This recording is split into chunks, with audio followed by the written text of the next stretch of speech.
السلام عليكم، وايه الاخبار يا جماعه؟ يا رب تكونوا بخير. ده الفيفو في 70 اف اي، حرفيا واحد من اقوى الموبايلات اللي جربتها في الفتره الاخيره، والمنتظر وصوله في الفتره اللي جايه هنا عندنا في السوق المصري في ظل ارتفاع الاسعار اللي حصل في الفتره الاخيره. ولو تم تسعير الموبايل ده بشكل كويس اوعدك انك هتاخد صفقه استثنائيه في الفئه المتوسطه.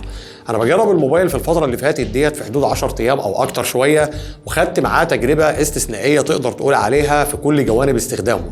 طبعا الموبايل فيه حاجات مميزه جدا هنتكلم عنها بالتفصيل، ولكن في حاجات كانت رائعه جدا في تجربه استخدامي ليه، زي الكاميرات مثلا اللي بتيجي هنا. الكاميرا الرئيسيه فيه في حدود 200 ميجا، كمان البطاريه بتاعته ممتازه 7000 ملي امبير، وبتدعم شاحن صاروخي لحد 90 واط بيجي لك في علبه الموبايل، وحاجات كتير زي ما قلت لك هكلمك عنها بالتفصيل.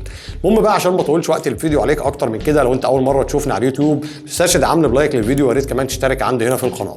ويلا بينا، اول حاجه كالعاده هنتكلم عنها وهي التصميم اللي بيقدمه الفي 70 اف اي يعتبر تصميم لذيذ وبسيط، ولو حصل واشتريت الموبايل مش هتتضايق منه ابدا، بالرغم انه يبان في البدايه كده انه تقليدي، على اعتبار ان احنا شفنا تصميمات زي ديت في الفتره الاخيره من فيفو، فما فيش لعب كتير في التصميم.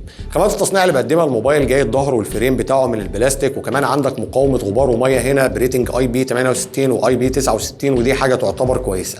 لازالت حلقات الكاميرات بتيجي في اعلى ظهر الموبايل من ناحيه الشمال في الطابور اللي احنا شايفينه ده، وبيجي تحتهم الرينج لايت المعتاد اللي احنا شفناه من فيفو في الفترات الاخيره كتير. ممكن يكون الابهار الحقيقي في تصميم الموبايل هنا هو شكل الشاشه من قدام، وزي ما انت شايف الحواف بتاعتها تعتبر متماثله بنسبه كبيره، وكمان جايه صغيره، وشكل الشاشه من الحاجات اللي عجباني عليه جدا بصراحه. الموبايل كمان الوزن بتاعه ما يعتبرش تقيل، ولكن في مشكله ممكن تواجه ناس كتير جدا هنا، ان الشاشه حجمها اكبر شويه من 6.8 بوصه، فغالبيه الناس ممكن ما تقدرش تستخدم الموبايل ده بايد واحده، بالرغم ان الوزن بتاعه معقول جدا زي ما قلت لك. المهم بقى خلينا نكمل كلام شويه عن الشاشه المبهره اللي بيقدمها الفيفو في 70 اف اي، وخليني الاول استعرض المواصفات بتاعتها الاول، وبعد كده اقول لك على تجربه استخدامي ليها. الموبايل هنا جاي بشاشه من نوعيه اموليد زي ما قلت لك، اكبر شويه من 6.8 بوصه، بدقه 1.5K، التردد هيوصل معاك لحد 120 هرتز، وبدرجه سطوع هتوصل معاك لحد 1900 نتس. من ناحيه الارقام تعتبر جيده جدا، زيها زي غالبيه الموبايلات اللي شفناها في الفتره الاخيره في الفئه المتوسطه.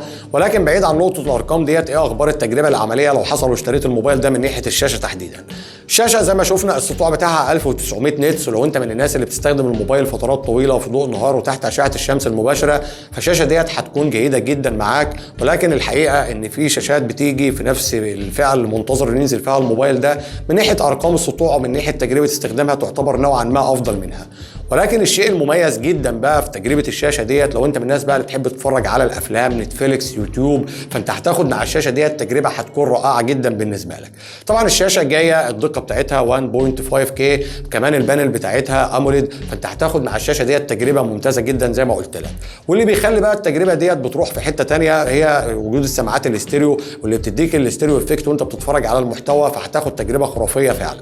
وطبعا لان البانل بتاعت الشاشه دي اموليد، فعندك بصمه مدمجه بتيجي من خلالها شغاله بشكل كويس جدا، وما عنديش اي تعليق سلبي عليها، ممتازه جدا. طيب ده كان الكلام عن الشاشه. ايه اخبار بقى المواصفات وتجربه الاداء اللي هتاخده من الموبايل ده لو حصل واشتريته في الاستخدام اليومي وكمان في تجربه الالعاب؟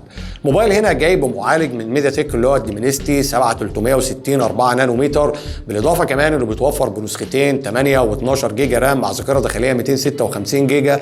نوع الذاكره المستخدمه هي اليو اف اس 3.1، بالاضافه كمان ان نوع الرام هو ال بي دي دي ار 5. الموبايل في الاستخدام اليومي العادي اللي كلنا بنعمله، في فتح مواقع التواصل الاجتماعي فيسبوك تيك توك، التنقل ما بين التطبيقات، الرد على المكالمات، مشاهده المحتوى، الحاجات اللي بالشكل ده كده، تقدر تقول الاستخدام المتوسط والفوق المتوسط الموبايل في الجزئيه ديت هيعملها لك بشكل مثالي جدا، ومش هتواجه اي حاجه نهائي في الجزئيه دي. فلو انت من الناس اللي بتنزل برامج كتير، تنقل ما بين التطبيقات، فاتح فيسبوك باستمرار والحاجات اللي بالشكل ده كده، فالموبايل زي ما انت شايف بيديك اداء استثنائي في الجزئيه ديت، ومش هتواجه معاه اي مشكله. تقدر تقول ان نفس الكلام ده هيكمل معاك في تجربه الالعاب. فلو انت مثلا بتستخدم ببجي، كول اوف ديوتي، اسفلت 9 والالعاب الثقيله واللي اقل منها كمان، فالموبايل في الجزئيه ديت هيكون مميز جدا بالنسبه لك. الخلاصه يعني ان تقدر تقول بالنسبه لتجربتي انا مع الموبايل في الاستخدام العادي اليومي اللي غالبيتنا بنعمله، وكمان في تجربه الالعاب، فالموبايل لحد دلوقتي معايا كانت تجربته جميله جدا وما عنديش فيه اي مشكله. الحاجه اللي بعد كده بقى، وهي حاجه من اكتر عناصر قوه الموبايل واللي بيتميز بقى الموبايل هنا بصراحه من وجهه نظري، وهي الكاميرات اللي بيقدمها. الموبايل هنا جاي بالكاميرا الرئيسيه دقتها 200 ميجا بكسل، وكمان عندك كاميرا الترا وايد بدقه 8 ميجا بكسل، والكاميرا الرئيسيه طبعا بيجي فيها او اي اس مثبت بصري. اما بالنسبه لكاميرا السيلفي فجايه هنا بدقه 32 ميجا بكسل. بالنسبه لنتائج الصور اللي انا خدتها من كاميرا الموبايل الرئيسيه، زي ما انت شايف الصور حلوه جدا، فيها تفاصيل كتير، دايناميك رينج مظبوط فيها بنسبه كبيره، والسيطره على الالوان ممتازه.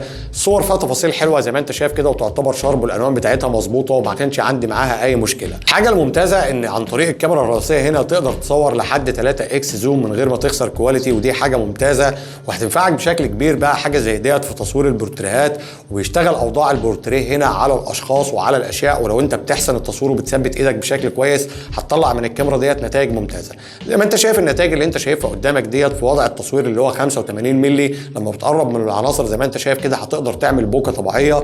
والصور ديت انت لو وريتها لاي واحد وقلت له ان انت مصورها بكاميرا احترافيه ممكن يصدقك عادي. زي ما انت شايف نتائج مبهره جدا. تقدر تقول ان نفس التجربه المبهره ديت هتكمل معانا هنا في تجربه الكاميرا السيلفي. زي ما انت شايف الصور ممتازه جدا، فيها تفاصيل حلوه. صحيح هو بيتم معالجتها وبتغيب شويه معاك في الاستوديو بعد ما بتصورها عشان تطلع لك النتائج الممتازه دي، ولكن في النهايه النتائج بتكون مبهره زي ما انت شايف كده. المهم يعني ان اوفر اول الكاميرات على الموبايل هنا، سواء الكاميرا السيلفي والنتائج اللي انتم شايفينها قدامكم ديت، او الكاميرا الرئيسيه بالاوبشنز اللي موجوده فيها، كانت حاجه من الحاجات المبهره جدا في تجربتها معايا بصراحه. البطاريه بقى 7000 ملي امبير، حاجه من الحاجات القويه جدا اللي موجوده على الموبايل هنا. ومش بس كده، انت كمان بيجي لك مع الموبايل شاحن صاروخي لحد 90 واط هيشحن لك البطاريه ديت في وقت يعتبر مثالي، وتجربتها معايا كانت ممتازه جدا.